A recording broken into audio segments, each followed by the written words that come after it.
এই মুহূর্তে রাজশাহী নগরীর কাদিরগঞ্জ এলাকায় আছেন সহকর্মী সাইফুর রহমান রকি। সরাসরি চলে যাচ্ছি তার কাছে।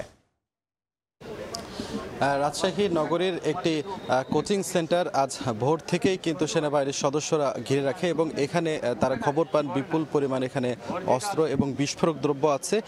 তারপরই তারা এই কোচিং সেন্টারটিতে অভিযান চালান এবং অভিযান চালিয়ে এখানে কিন্তু 3 জনকে তারা আটক করেন। এর মধ্যে অন্যতম রয়েছেন HM খায়রুজ্জামান লিটন, সাবেক রাজশাহী সিটি কর্পোরেশনের মেয়র, তার চাচাতো ভাই মুনতাসির অনিন্দ এবং তার 2 সহযোগী।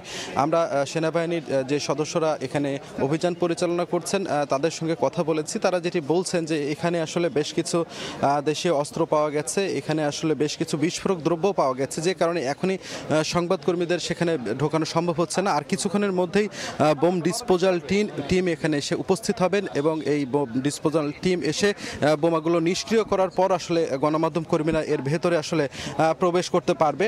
আপনারা জানেন যে এখানে যেগুলো পাওয়া গেছে এর মধ্যে অন্যতম হচ্ছে বিদেশি 2টি ইয়ারগান ছিল, একটি রিভলভার, কার্ট্রিজ, সীসা তৈরির বক্স, ম্যাগনেট এবং 6টি সিম, পাশাপাশি এখানে 4টি ওয়াকি টকি, ট্রেজার গান, এই ধরনের বেশ কিছু জিনিসপত্র কিন্তু এখানে পাওয়া গেছে। পাশাপাশি এখানে বাইনোকুলার, বিস্ফোরক তৈরির নানা সরঞ্জাম, এছাড়াও মনিটর, কম্পিউটার, স্ক্যানার, এছাড়াও বেশ কিছু মদের বোতল কিন্তু এখান থেকে উদ্ধার করা হয়েছে।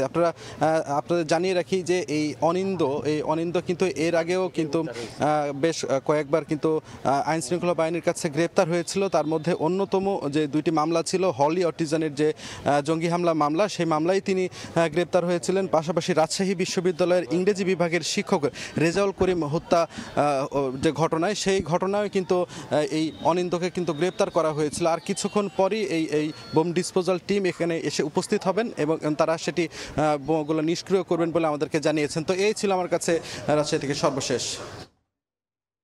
সরাসরি যুক্ত ছিলাম রাজশাহীতে।